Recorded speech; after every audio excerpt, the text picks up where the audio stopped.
Welcome to Mister C Tutorials. Today video అనేది డిఎస్సికి సంబంధించి ఫుల్ ఇన్ఫర్మేషన్ అనేది ఉండడం జరుగుతుంది. ఇప్పటిదాకా ఉన్న కట్ ఆఫ్స్ ఏ విధంగా వచ్చాయి, అదేవిధంగా ఈ యొక్క నార్మలైజేషన్లో ఎన్ని మార్క్స్ కలిశాయి, దాని తర్వాత ఎవరు ఈ యొక్క సర్టిఫికేట్ వెరిఫికేషన్కి సిద్ధంగా ఉండాలి, అదేవిధంగా ఇప్పుడు అభ్యర్థుల్లో ఉన్న టెన్షన్స్ ఏంటి, నెక్స్ట్ ఏంటంటే కీలో మార్పులు అనేవి జరిగాయా లేదా, ఒకవేళ జరిగితే ఎటువంటి మార్పులు జరిగాయి, ఈ విషయాల మీద ఈ వీడియో ఉండడం జరుగుతుంది. ఈ వీడియో యొక్క ముఖ్యమైన ఉద్దేశం ఏంటంటే అభ్యర్థుల్లో ఉన్న అపోహలను తొలగించడం మాత్రమే. ఎవరికైతే యూజ్ అవుతుందో వాళ్ళు మాత్రమే ఈ వీడియో చూడండి. అదేవిధంగా ఈ వీడియోని ఎవరికి యూజ్ అవుతుంది అనుకుంటారో వాళ్ళకి మాత్రమే షేర్ చేయండి. దానికంటే ఈ వీడియో స్టార్ట్ చేసేదానికంటే ముందు ఆల్రెడీ డిఎస్సి ఎగ్జామ్ అనేది అయిపోయింది. ఇప్పుడు రిజల్ట్ కోసం మనం టెన్షన్ పడుతూ ఉన్నాం. కానీ మన డిఎస్సి అభ్యర్థుల్లో కూడా కొంతమంది నెక్స్ట్ నోటిఫికేషన్కి అప్లై చేసి ఉన్నారు. ఎవరైతే కోర్ట్ ఎగ్జామ్స్కి అప్లై చేసి ఉన్నారో వాళ్ళు మాత్రం ఆ ఎగ్జామ్స్ అనేవి ఒక 10 డేస్లో ఉన్నాయి కాబట్టి మ్యాక్సిమం ఆ ఎగ్జామ్ మీద కాన్సన్ట్రేట్ చేయండి. ఈ వచ్చిన రిజల్ట్, దాని తర్వాత మెరిట్ లిస్టు, దాని తర్వాత సెలెక్టెడ్ లిస్టు, వాళ్ళ ప్రాసెస్ వాళ్ళు చేస్తారు. సో మనం సెలెక్ట్ అయితే ఆ ఎగ్జామ్కి వెళ్తాం. కానీ ఈ ఎగ్జామ్కి అప్లై చేసిన వాళ్ళు ఉన్నారనుకోండి, ఖచ్చితంగా ఈ ఎగ్జామ్ మీద ఫోకస్ చేసి చదవండి. మన దగ్గర నుండి కూడా 3 గ్రాండ్ టెస్ట్లు అనేవి 15, 16, 17 అనేది కండక్ట్ చేయడం అయితే జరుగుతుంది. ఇంట్రెస్ట్ ఉన్న వాళ్ళు ఈ యొక్క వాట్సాప్ నెంబర్ ద్వారా కాంటాక్ట్ అవ్వగలరు. అయితే ఇంకా ఎవరైనా మీకు తెలిసిన వాళ్ళు కోర్ట్ ఎగ్జామ్స్ ప్రిపేర్ అవుతున్నట్టయితే ఈ యొక్క సమాచారాన్ని వాళ్ళకి తెలియజేయగలరు. ఎందుకు అంత స్ట్రెస్ చేసి చెప్తున్నామంటే డిఎస్సి ఎగ్జామ్కి సంబంధించి చాలామంది టెస్టులు ప్రాక్టీస్ చేయకుండా ఎగ్జామ్కి వెళ్ళడం జరిగింది. దానివల్ల ఏంటంటే వాళ్ళు టైం మేనేజ్మెంట్ అనేది మిస్ అవ్వడం వల్ల చాలా బిట్స్ చేయలేకపోయారు. ఎందుకంటే కొంతమందికి ఎక్కువ సమ్స్ చేయాల్సిన అవసరం మ్యాథమెటిక్స్లో రావడం జరిగింది. అదేవిధంగా కొంతమందికి లెంతీ క్వశ్చన్స్ రావడం జరిగింది. కొంతమందికి ఆప్షన్స్ అనేవి ఎక్కువ ఇవ్వడం జరిగింది. వీటన్నిటిని మనకి ఎగ్జామ్లో అలాంటి క్వశ్చన్ వచ్చినప్పుడు ఏ విధంగా సాల్వ్ చేయాలనేది ఈ గ్రాండ్ టెస్ట్ల ద్వారా మాత్రమే సాధ్యపడుతుంది. సో మీరు ఈ టెస్ట్ సిరీస్ రాయడం వల్ల యూజ్ ఏంటంటే టైం మేనేజ్మెంట్ అనేది మీకు కుదురుతుంది. అది లేక డిఎస్సిలో చాలామంది అభ్యర్థులు ఇబ్బంది పడ్డారు. సో అటువంటి ఇబ్బంది లేకుండా మనం చాలా తక్కువ నామినల్ ఫీజుతోనే దాన్ని కండక్ట్ చేయడం జరుగుతుంది. ఎవరికైనా యూజ్ అవుతుంది అనుకుంటే మాత్రం వాళ్ళకి ఖచ్చితంగా తెలియజేయండి. అక్కడ నష్టపోయినట్లే ఇక్కడ నష్టపోకుండా ఉండడానికి మాత్రమే ఈ ప్రయత్నం. అయితే టుడే వీడియో అనేది డిఎస్సికి సంబంధించి కదా. అసలు ఫస్ట్ ఏంటంటే డిఎస్సికి సంబంధించిన వాళ్ళు ఏం చేస్తున్నారంటే ఎటువంటి వీడియో వచ్చినా డిఎస్సి అని కనబడగానే ఆ వీడియో చూసేసి అది కరెక్టా, జెన్యూన్ ఇన్ఫర్మేషన్ ఏది అవసరం లేదు. ఫస్ట్ వీడియో చూడడం, దానికోసం కొంతసేపు భయపడడం, కొంతసేపు బాధపడడం, మళ్ళీ ఆ వీడియో అయిపోగానే ఇంకొక వీడియో రావడం, దాన్ని చూడడం, అసలు మనం ఉన్నామా లేమా, అంటే అక్కడ ఏదో జరిగిపోయింది, నార్మలైజేషన్ తప్పు అయిపోయింది, సో మనకు మార్కులు తగ్గిపోయాయి, లేదా మనకు మార్కులు పెరిగాయి కానీ ఉద్యోగం రాదు, ఏదో ఒక డిస్ట్రిక్ట్లో ఎవరికో లేకపోతే రాష్ట్రంలోనే ఫస్ట్ వచ్చిన వాళ్ళకి 96 వచ్చిందని చెప్పేసి ఏదో ఒక ఇన్స్టిట్యూట్ పోస్టర్ వేస్తుంది. ఆ పోస్టర్ చూడగానే ఇంకా 80 వచ్చిన వాళ్ళు కూడా నాకు ఇంక జాబ్ రాదులే అనుకోని పరిస్థితిలో ఉండిపోతున్నారు. అసలు ఈ 96 వచ్చిన వాళ్ళు ఒకళ్ళు ఉన్నారు, 95 వచ్చిన వాళ్ళు ఒకళ్ళు ఉంటారు, అలా 90 దాటిన వాళ్ళు ఒక 10 మంది ఉంటారు, అలా 85 దాటిన వాళ్ళు ఒక 100 మంది ఉంటారు. అది కూడా రాష్ట్రంలో వివిధ జిల్లాల మధ్యలో ఉంటుంది. ఇది డిఎస్సి అనేది ఏ డిస్ట్రిక్ట్కి ఆ డిస్ట్రిక్ట్కి సంబంధించింది కాబట్టి ఆ టాపర్స్ అనేవారు ఏ డిస్ట్రిక్టో అది చూసుకోవాలి. అది చూసుకోకుండా అది కూడా ఒక్కరికి వచ్చింది, 10 మందికి వచ్చింది.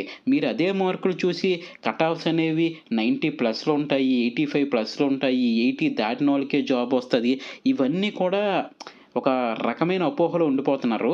అసలు ఎవరు కూడా ఎక్స్పెక్ట్ చేయలేరు ఎవరికి జాబ్ వస్తుందని చెప్పేసి. ఓపెన్ కేటగిరీ కట్ ఆఫ్ ఒకటి ఉంటుంది. ఇప్పుడు ఓపెన్ కట్ ఆఫ్ అనేది 78 దగ్గర ఆగిందనుకోండి. ఈ 78 దగ్గర ఆగినప్పుడు ఇది ఫర్ ఎగ్జాంపుల్ చెప్తున్నాను. ఏ డిస్ట్రిక్ట్ చెప్పారు సార్, ఖచ్చితంగా అక్కడే ఆగుతుందా, నాకు అన్ని మార్కులు వచ్చాయి, నేను ఆ బార్డర్లో ఉన్నాను, అలాంటి క్వశ్చన్స్ అయితే దయచేసి అడగండి. ఇది ఓన్లీ ఒక ఇన్ఫర్మేషన్కి ప్రకారం మాత్రమే ఇది చెప్పడం జరుగుతుంది. ఈ 78 మార్క్స్ అనేవి జనరల్ కట్ ఆఫ్స్ వస్తే, ఓన్లీ జనరల్ 78 వస్తే అది నాన్ లోకల్కి 78 అవుతుంది. మళ్ళీ లోకల్కి అందులో మళ్ళీ 1 మార్కో 2 మార్క్స్ తగ్గొచ్చు, 76 దగ్గర రావచ్చు. దాని తర్వాత అందులో మళ్ళీ ఉమెన్ అంటే ఓపెన్‌లోనే ఉమెన్ ఉంటారు. ఉమెన్‌కి సంబంధించి 74 రావచ్చు. అది ఎవరు కూడా చెప్పలేం. అలా మార్కులనేవి తగ్గుతూ ఉంటాయి. దీని తర్వాత బీసీఏ, బీసీబీ, మళ్ళీ బీసీఏలో జనరల్, బీసీఏలో ఉమెన్, బీసీబీలో జనరల్, బీసీబీలో ఉమెన్, ఎస్సీలో గ్రూప్ 1లో జనరల్, గ్రూప్ 1లో ఉమెన్, గ్రూప్ 2లో జనరల్, గ్రూప్ 2లో ఉమెన్, గ్రూప్ 3లో జనరల్, గ్రూప్ 3లో ఉమెన్, ఎస్టీకి సంబంధించి ఉమెన్ జనరల్, అలా ఈడబ్ల్యూఎస్‌కి సంబంధించి జనరల్ ఉమెన్. ఈ విధంగా ఇన్ని కేటగిరీలు పీహెచ్ కేటగిరీ, స్పోర్ట్స్ కేటగిరీ వీటికి సంబంధించి కూడా ఉన్నాయి. సో, మీ కట్ ఆఫ్ అనేది ఈ 96 చూసుకొని మీరు భయపడిపోతూ ఉండిపోతే, ఇంక నెక్స్ట్ నాకు రాదేమో అని టెన్షన్‌తో ఉండిపోతున్నారు. అరె బాబు! నువ్వు ఎగ్జామ్ రాసేసావు. నీ రిజల్ట్ నీ చేతిలో ఉంది. ఇంక రావాల్సింది మెరిట్ లిస్టు. దాని కోసం టెన్షన్ పడి ఇప్పుడు నీకు ఏ పని అంటే నెక్స్ట్ ఏ నోటిఫికేషన్‌కి నువ్వు చదవట్లేదు. దీనికోసమే చూసాము అనుకుంటే మాత్రం ఆ వీడియోస్ చూసినా పెద్ద ప్రాబ్లమ్ ఏమి ఉండదు. కానీ నెక్స్ట్ నోటిఫికేషన్ చదవాలి అనుకున్నోళ్ళు మాత్రం దయచేసి ఆ వీడియోస్ చూడకండి. మీకు వస్తది అని మీకు అనిపిస్తే ఖచ్చితంగా డైరెక్ట్ మెరిట్ లిస్ట్‌లో చూద్దాం. అంతేగాని ఇప్పుడు వీడియోలు చూసి భయపడిపోయి నాకు రాదు, నాకు రాదు, నాకు రాదు అనుకునే దానికంటే నాకు రాదు. ఓకే. మెరిట్ లిస్ట్ వచ్చినప్పుడు చూసుకుందాం. ఆ పద్ధతిలోనే ఉండండి. మరి ఆ మెరిట్ లిస్ట్ ఎప్పుడొస్తదంటే మాక్సిమం కోర్ట్‌లో హియరింగ్స్ అనేవి ఈ 12థ్ జరిగాయి కదా! మాక్సిమం ఈరోజు 14 కదా! 14థ్ వచ్చేసే అవకాశం ఉందని అన్నారు. ఒకవేళ మిస్ అయితే 15, 16 హాలిడే, 17 హాలిడే. ఒకవేళ వాళ్ళు హాలిడేస్‌లో వర్క్ చేస్తే 16థ్ అయినా వచ్చేస్తది. మాక్సిమం 14థ్ ఆల్రెడీ అన్నీ రెడీ అయిపోయి ఉన్నాయి. అయితే ఇక్కడ ఇంకొక విషయం ఏంటంటే కొంతమందికి టెట్ మార్క్స్‌లో రాంగ్స్ అనేవి వచ్చాయి. అది వాళ్ళు కూడా కన్వీనర్ గారు కూడా చెప్పారు. ఎవరికైనా ఉంటే ఈ 12, 13 అంటే నిన్నటి వరకు టైమ్ ఇచ్చారు దాన్ని సరిచేసుకోవడానికి. అదే విధంగా ఈ అంశాలు కోర్ట్ దగ్గర కూడా ప్రస్తావిస్తారు ఆళ్ళు. మేము టైమ్ ఇచ్చాం సార్ ఏమైనా తప్పులుంటే చెప్పమని చెప్పేసి. వాళ్ళు చెప్తారు వాటిని సరిచేస్తారు. మెరిట్ లిస్ట్ అనేవి రెడీగా ఉన్నాయి. 1, 2 తప్పులున్నా సరే వారు సరిదిద్ది మొత్తం మెరిట్ లిస్ట్ అనేది ఇవ్వడం జరుగుతది. వన్స్ మెరిట్ లిస్ట్ వచ్చిందంటే పూర్తి క్లారిటీ వచ్చేస్తది మనకు వస్తదా రాదా అని చెప్పేసి. ఎందుకంటే మనం జనరల్‌గా లెక్క పెట్టుకుంటాం. తర్వాత ఉమెన్‌ది లెక్క పెట్టుకుంటాం. అలా లెక్క పెట్టుకొని మన కేటగిరీలో ఎక్కడుందని చూసుకొని వెళ్ళిపోతాం. అయితే సేవ్ స్కోర్స్ అని అడుగుతున్నారు. సేవ్ స్కోర్స్ ఒక్కొక్క డిస్ట్రిక్ట్‌కి ఒక్కొక్క రకంగా ఉంటుంది. ఓపెన్‌లో మాక్సిమం 78 క్రాస్ చేసిన అందరూ కూడా దీనికంటే తక్కువగానే ఉంటది. మాక్సిమం ఎక్కువ చెప్తున్నాను. 78 క్రాస్ చేసిన వాళ్ళందరూ కూడా మాక్సిమం ఓపెన్‌లోనే జాబ్ వస్తది. 78 నుండి 72 దాకా కూడా ఈ ఓపెన్ కట్ ఆఫ్సే ఉండడం అనేది జరుగుతుంది. కర్నూలు లాంటి డిస్ట్రిక్ట్‌లో ఇంకా తగ్గే అవకాశమే ఉంటది తప్పితే పెరిగే అవకాశం ఉండదు.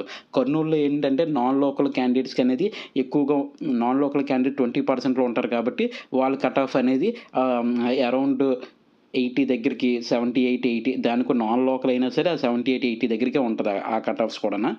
దానికి సంబంధించి ఇంకా లోకల్ అయితే మాత్రం ఇంకా తగ్గుతది. 70+ దగ్గరికి లోకల్ ఇంకా తగ్గినా ఆశ్చర్యపడక్కర్లేదు గానీ లేడీస్‌కి సంబంధించి 68 దాకా వచ్చినా సరే ఆశ్చర్యపడాల్సిన అవసరం లేదు. కర్నూలు, చిత్తూరు అలాంటి డిస్ట్రిక్ట్‌కి సంబంధించి ఈ ఉత్తరాంధ్ర డిస్ట్రిక్ట్ శ్రీకాకుళం, విజయనగరం అనేది కట్ ఆఫ్స్ చాలా ఎక్కువగా ఉంటాయి ఈసారి కూడాను. ప్రతిసారి ఎక్కువే అది కూడా విశాఖపట్నం వీటన్నిటి కట్ ఆఫ్స్ చాలా ఎక్కువగా ఉంటాయి ఇప్పుడు కూడా. ఈసారి కూడా మాక్సిమం ఆ రేంజ్‌లోనే ఉంటది. Last time yeah! ఉత్తరాంధ్ర జిల్లాలకు సంబంధించి 82 దగ్గరికి టాపర్స్ అనేవి రావడం జరిగింది. ఈసారి 92, 94 అలా కూడా టాపర్స్ ఉన్నారు.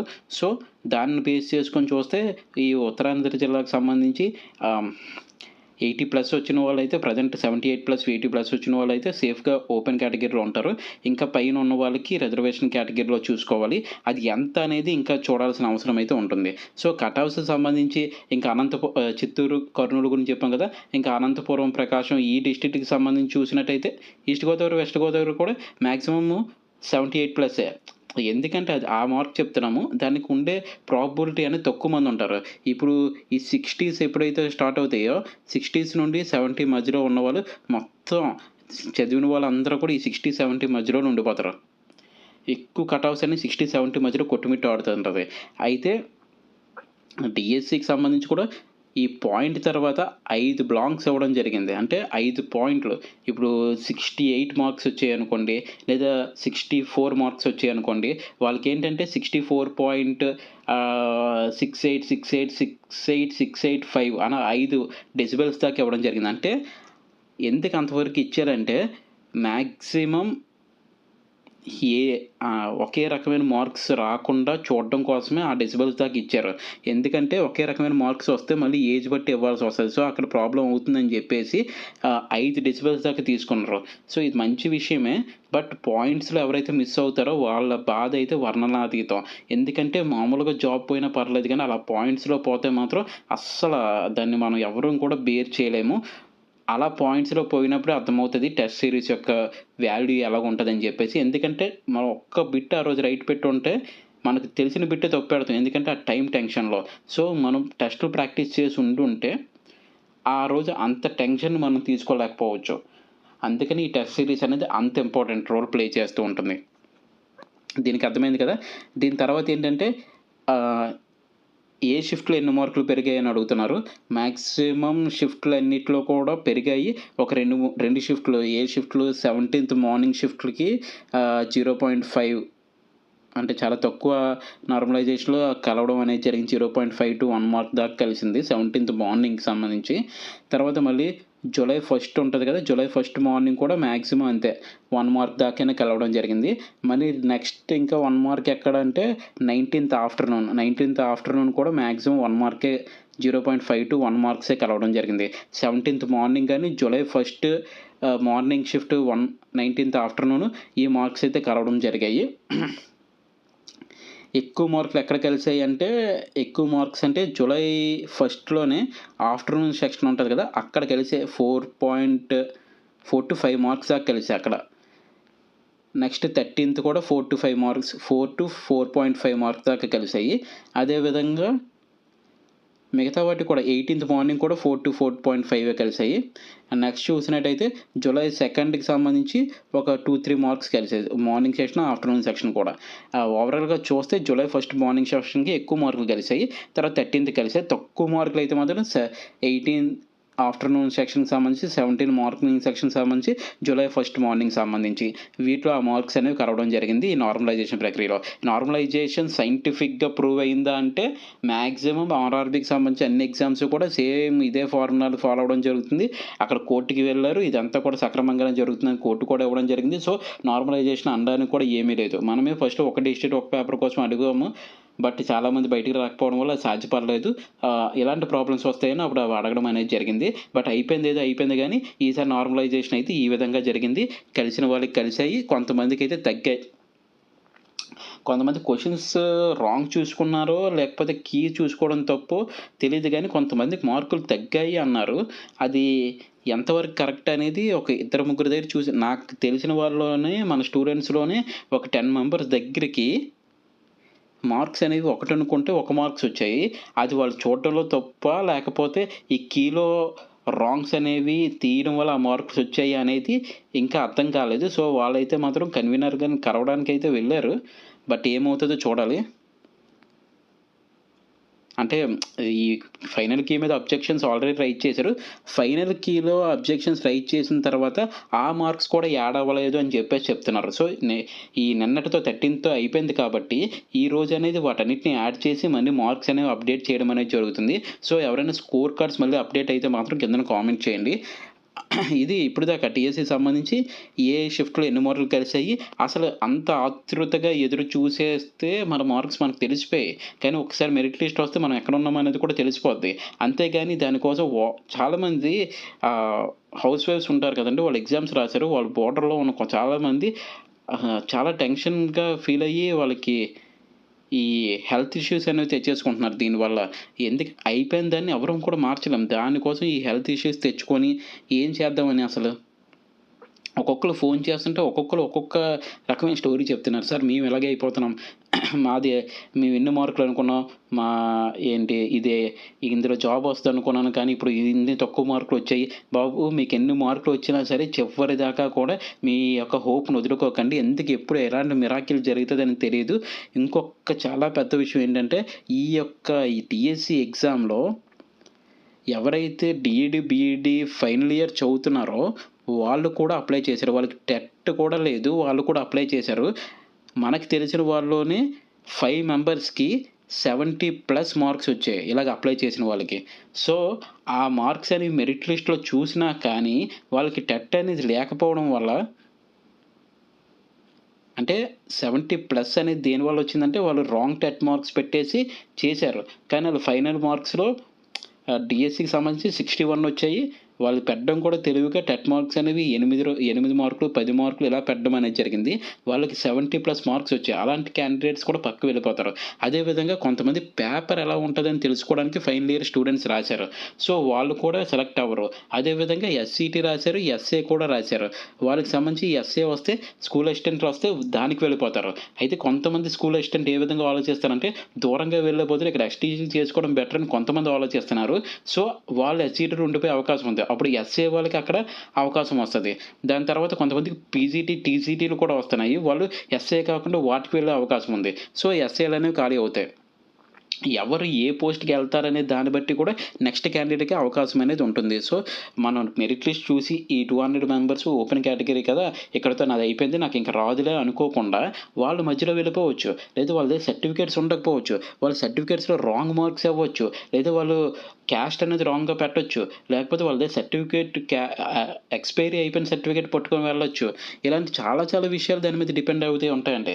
అలాగే పీహెచ్ కేటగిరీకి సంబంధించి వాళ్ళకి సదరం సర్టిఫికేట్స్ లేకపోవచ్చు. వాళ్ళు ఫిజికల్ హ్యాండిక్యాప్ కాకపోయినా అనుకోకుండా అది పెట్టే అవకాశం అయితే ఉంది. దాని తర్వాత ఎక్స్ సర్వీస్ మ్యాన్‌కి సంబంధించి, స్పోర్ట్స్ కోటాకి సంబంధించి ఇలా రకరకాల ఉండడం వల్ల మనం ఒకే రకమైన కట్ ఆఫ్‌లను చూసుకొని భయపడాల్సిన అవసరం అయితే లేదు. ఆల్రెడీ అయిపోయింది ఎవరి లిస్ట్ వాళ్ళ దగ్గర ఎవరి మార్క్స్ ఆళ్ళకున్నాయి.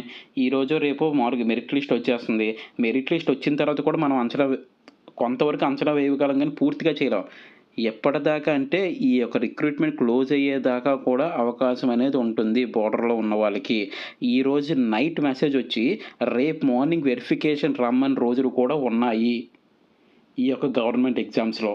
డీఎస్సీలో కూడా ఉన్నాయి. నైట్ మెసేజ్ పెడతారు. రేపు ఉదయం కల్లా మీరు సర్టిఫికేట్ వెరిఫికేషన్ రండి అని చెప్పేసి. ఎందుకు అలాంటి సిట్యుయేషన్ వస్తదంటే, ముందున్న క్యాండిడేట్ జాయిన్ అవ్వరు. ఎందుకు జాయిన్ అవ్వరంటే, వాళ్ళకి దీనికంటే పెద్ద పోస్ట్ వస్తుంది. సో, వాళ్ళు జాయిన్ అవ్వరు. అదే విధంగా కొంతమంది కానిస్టేబుల్‌కి సెలెక్ట్ అయ్యారు. ఇప్పుడు ఈ డీఎస్సీలో కూడా ఉంటారు.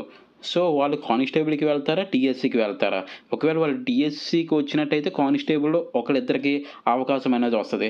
వాళ్ళు కాకుండా డీఎస్సీ వదిలేసి మేము కానిస్టేబుల్‌లో ఉండిపోతామంటే డీఎస్సీలో నెక్స్ట్ ఉన్నోళ్ళకి అవకాశం వస్తది. ఇలాంటి డిఫరెంట్ ఫ్యాక్టర్స్ అనేవి దాని మీద ఎఫెక్ట్ అయ్యి ఉంటుంది. అదే విధంగా ఇంకా గ్రూప్ 1 రిజల్ట్ రావాలి, గ్రూప్ 2 రిజల్ట్ రావాలి. ఈ 2 రిజల్ట్‌ల మీద కూడా అంటే ఇవి ఇంకా రాలేదు కాబట్టి ఈ డీఎస్సీ రాసిన వాళ్ళు కూడా ఉన్నారు. మాక్సిమం స్కూల్ అసిస్టెంట్ సోషల్‌కి సంబంధించిన వాళ్ళు గ్రూప్ 2లో ఉన్నారు. సో, వాళ్ళు ఎక్కడికి వెళ్తారనేది డిసైడ్ అవ్వాలి. ఆ రిజల్ట్ లేదు కాబట్టి ఇందులో జాయిన్ అయితే కొన్ని పోస్టులు అక్కడ మిగిలిపోయే అవకాశం అయితే ఉంది. ఇలా డిఫరెంట్ ఫ్యాక్టర్స్ అనేవి దీని మీద ఎఫెక్ట్ చేస్తున్నాయి. సో, మీరు సోషల్ మీడియాలో క్లోజ్ చేస్తే ప్రశాంతంగా ఓపెన్ కేటగిరీలో నాకు జాబ్ వస్తది అనుకున్న వాళ్ళు మెరిట్ లిస్ట్ వచ్చిన దాకా వెయిట్ చేయండి.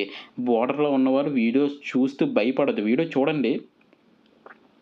అందులో ఎంత నిజం ఉందో అది మాత్రమే తీసుకోండి. అంతేగాని ప్రతిదానికి భయపడిపోయి 85+ రావాలి, 80+ రావాలి, నాకింక రాదు ఇవన్నీ కాదు. ఇంక అయిపోయింది కాబట్టి ఎంతవరకు వస్తుంది, అసలు ఎలా చెప్తున్నారని చూడండి. నెక్స్ట్ మెరిట్ లిస్ట్ చూసుకున్న తర్వాత మనకు ఒక క్లారిటీ అయితే వచ్చేస్తుంది. అది కూడా ఈ ఒక 2 రోజుల్లోనే వచ్చేస్తుంది.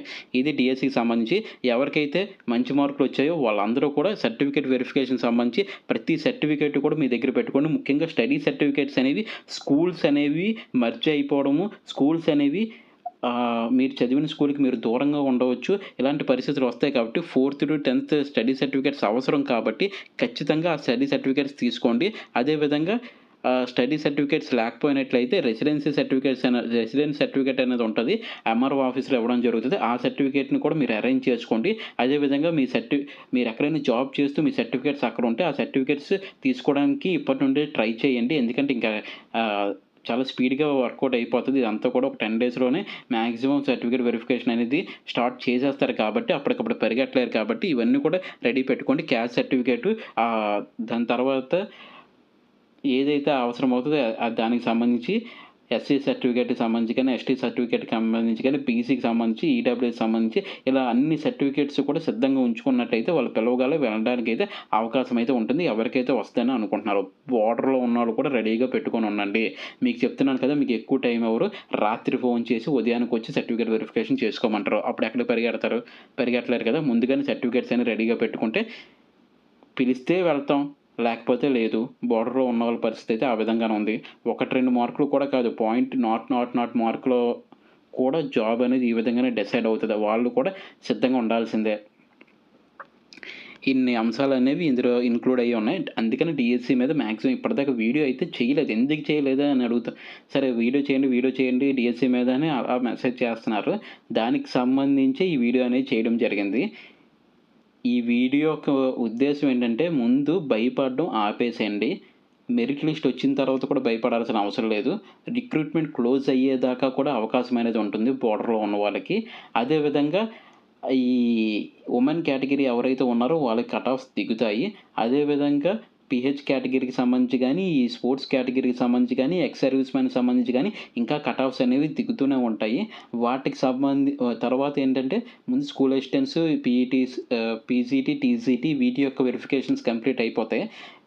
ఎస్‌సీటీకి సంబంధించి వాటిలో జాయిన్ అయిన వాళ్ళు ఇందులో జాయిన్ అవ్వరు కాబట్టి, సో, అవి అయిపోతాయి కాబట్టి, అక్కడున్న కొంతమంది ఇక్కడ నుండి డిలీట్ అవుతారు కాబట్టి, వెనకాతల ఉన్న వాళ్ళకి అవకాశం వస్తది. అదే విధంగా కానిస్టేబుల్‌కి సంబంధించి అన్‌వీలింగ్ లెటర్ అనేది వాళ్ళు ఇవ్వకపోయినట్లయితే, అంటే నాకు కానిస్టేబుల్ అవసరం లేదు. నేను డీఎస్సీకి వెళ్ళిపోతానంటే ఇక్కడ పోటీ అనేది పెరుగుతది. లేదు మేము కానిస్టేబుల్‌లోనే ఉంటామంటే ఇక్కడ వెనకాతల ఉన్న వాళ్ళకి ఛాన్స్ వస్తది.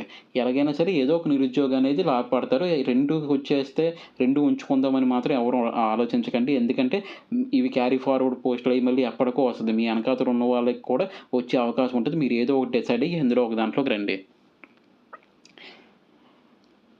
ఇది డీఎస్సీకి సంబంధించి. మార్క్స్ చాలామంది అంటున్నారు మాకు మార్క్స్ కలవలేదు, తగ్గాయి అంటే ఇది నార్మలైజేషన్ అనేది వాళ్ళు ఫార్ములా ఇచ్చారు. ఆ ఫార్ములా బట్టే ఎవరు కూడా మ్యాన్ పవర్ ఇది ఎక్కడైనా తప్పు రావడానికి ఇది మాక్సిమం సిస్టమ్ సాఫ్ట్‌వేరే చేసింది కాబట్టి, వాళ్ళు ఏ కమాండ్ ఇస్తారో దాని ప్రకారం అది చేస్తది. దాంట్లో తప్పులైతే ఉండవు. బట్ ఏదైతే ఇప్పుడు ఎస్ఏ, పీజీటీ, టీజీటీ రాసిన వాళ్ళు ఉన్నారో, ఆళ్ళకి టెట్ మార్క్స్ అనేవి ఒకే TET marks, highest TET marks వచ్చినవి కలపడం అనేది జరిగిందంట. అలాంటి కొంత గందరగోళ పరిస్థితి అయితే ఉంది. దానికి సంబంధించి కన్వీనర్ దృష్టికి కూడా తీసుకెళ్ళడం అయితే జరిగింది. ఆయన ఇవన్నీ కూడా సెట్ చేస్తేనే మెరిట్ లిస్ట్ అనేది కరెక్ట్‌గా వస్తది. లేకపోతే మళ్ళీ కోర్టు కేస్ పడతది. అది అలా సాగుతూనే ఉంటది. సో, ఇవన్నిటిని దృష్టిలో పెట్టుకొని వాళ్ళ వర్క్ వాళ్ళు చేస్తున్నారు. మనం ఏమీ చేయట్లేదు, లిస్ట్ రిలీజ్ చేయట్లేదు, ఎగ్జామ్ తొందరగా పెట్టేసారు, రిజల్ట్ ఇవ్వట్లేదని చెప్పేసి అనుకుంటున్నాం గానీ, వాళ్ళు బ్యాక్ అండ్ వర్క్ చాలా ఎక్కువగానే చేయడం జరుగుతుంది. ఎందుకంటే టెట్ మార్క్స్ దగ్గర వాళ్ళు చాలా ఇబ్బంది పడ్డారు. ఎందుకంటే తక్కువ టెట్ మార్క్స్ పెట్టారు. అదే విధంగా కొంతమంది టెట్ మార్క్స్ అనేవి అసలు పెట్టలేదు. కొంతమంది టెట్ మార్క్స్ అనేవి రాకుండానే అప్లై చేశారు. ఇలాంటి చాలా కేటగిరీల వల్ల ఈ యొక్క స్క్రూటినీ అనేది చాలా లేట్ అయిపోవడం అనేది జరిగింది. అదే విధంగా ఫైనల్ కీ అబ్జెక్షన్స్ కూడా పెట్టడం జరిగింది కదా! వాటన్నిటిని కూడా పరిగణలోకి తీసుకున్నారు. అయితే ఫైనల్ కీలో జరిగిన మార్పులకు సంబంధించి మార్క్స్ యాడ్ అవ్వలేదు అంటున్నారు. ఈ అప్డేటెడ్ మార్క్స్ లిస్ట్‌లో అవన్నీ కూడా యాడ్ అయ్యే అవకాశం అయితే ఉంటుంది. ఇంకా మీకు వీటికి సంబంధించి ఏమైనా డౌట్స్ ఉంటే సార్ ఇన్ని మార్క్స్ వచ్చే మాకు పోస్ట్ వస్తదా? ఆ డౌట్ తప్ప ఇంక సర్టిఫికేట్ వెరిఫికేషన్ గురించి గానీ, ఇంకా మార్క్స్ యాడ్ అవ్వలేదు గానీ, ఇలాంటి డౌట్స్ ఏమైనా ఉంటే మాత్రం కిందన కామెంట్ చేయండి. మాక్సిమం రిప్లై ఇవ్వడానికి ట్రై చేస్తున్నాము. అదే విధంగా వీడియో స్టార్టింగ్‌లో చెప్పాం కదా! కోర్ట్ ఎగ్జామ్స్ సంబంధించి ఎవరైనా ప్రిపేర్ అవుతూ ఉన్నట్లయితే ఆ టెస్ట్ సిరీస్ తీసుకోవడానికి చూడండి. టెస్ట్ సిరీస్ అంటే ఏదో వందలో, వేలో లేవు. జస్ట్ చాలా తక్కువలో తక్కువ రూ. 30కి మాత్రమే ఈ టెస్ట్ అనేది ఇవ్వడం అనేది జరుగుతుంది. ఎవరికైనా యూజ్ అవుతది అనుకుంటే మాత్రం ఆ టెస్ట్ సిరీస్ గురించి చెప్పండి. ఈ వీడియోని వాళ్ళకి షేర్ చేయగలరు. ఇప్పటిదాకా మన వీడియోని చూసారంటే ఎంతో కొంత మీకు యూజ్ అయ్యే ఉంటుంది. అదే విధంగా డీఎస్సీకి సంబంధించి ఫర్దర్ ఇన్ఫర్మేషన్ ఏదైనా వస్తే మాత్రం మన ఛానల్‌లో వెంటనే అప్డేట్ చేయడం అయితే జరుగుతుంది. సర్టిఫికేట్ వెరిఫికేషన్ సంబంధించి కూడా ఆ టైంలో ఏమేమి తీసుకెళ్ళాలి, ఏ విధంగా జరుగుతుంది, ఎక్కడ జరుగుతుంది, దాని తర్వాత ప్రాసెస్ ఏ విధంగా ఉంటుంది, ఏ ఏ ఏ స్కూల్స్‌ని అలౌట్ చేస్తున్నారు, ఇలాంటి విషయాల మీద కూడా ఈ వీడియోస్ అనేవి చేయడం జరుగుతుంది. మన ఛానల్‌ని సబ్స్క్రైబ్ చేయని వాళ్ళు సబ్స్క్రైబ్ చేయండి. ఇలాంటి ఇన్ఫర్మేషన్ అనేది మీకు అందుతూ ఉంటుంది. మళ్ళీ చెప్తున్నాను. డీఎస్సీతో ఆగిపోకండి. ఎవరైతే అప్లై చేశారో వాళ్ళు మాత్రం ఆ ఎగ్జామ్స్‌కి ప్రిపేర్ అవ్వండి. నెక్స్ట్ ఆంధ్రప్రదేశ్ సంబంధించి జాబ్ క్యాలెండర్ ఇప్పుడు జనవరిలో వస్తది కాబట్టి, ఇప్పుడు అన్నీ కూడా లిమిటెడ్ రిక్రూట్‌మెంట్ అనేవి ఏపీపీఎస్సీలో జరుగుతూ వెళ్ళిపోతూ ఉంటాయి. వాటి గురించి ఒక 7 పోస్టులు, 8 పోస్టులు ఇలాగే ఇస్తూ ఉంటారు. వీటన్నిటిని కూడా పట్టించుకోకండి. జనవరికే అవన్నీ వస్తాయి. దీని తర్వాత ఈ 4 నెలలు ఏం చేయాలనేది నెక్స్ట్ వీడియోలో ఎక్స్‌ప్లెయిన్ చేయడం జరుగుతుంది. ఇప్పుడున్న నోటిఫికేషన్స్ అయితే ఆర్ఆర్‌బీకి సంబంధించి ఎన్‌టీపీసీ, అండర్ గ్రాడ్యుయేట్ ఒకటి, నెక్స్ట్ గ్రూప్ డీకి సంబంధించిన నోటిఫికేషన్ వీటికి సంబంధించినవి ఉన్నాయి. వాటి మీద ఎక్కువ ఫోకస్ అయితే చేయండి. గ్రూప్ డీకి సంబంధించి మాక్సిమం అప్లై చేసి ఉంటారు కాబట్టి అది కూడా 10th క్లాస్ బేస్ మీదే కాబట్టి వాటికి ఎక్కువ ప్రిపేర్ అవ్వడానికి ట్రై చేయండి. ఇది డీఎస్సీ అనేది అయిపోయింది. దీనికి సంబంధించి మెరిట్ లిస్టుల ద్వారా మాత్రమే మనం టెన్షన్ పడినా, టెన్షన్ పడకపోయినా ఆ మెరిట్ లిస్ట్ అనేది మన నేమ్ ఉంటే మనం ఆ రోజు వెరిఫికేషన్‌కెళ్తాం. మన నేమ్ లేకపోతే మళ్ళీ మనం బుక్స్ పట్టుకుంటాం. ఇదే నినాదంతో ముందుకెళ్ళండి. థ్యాంక్ యూ సో మచ్ అండి. జై హింద్.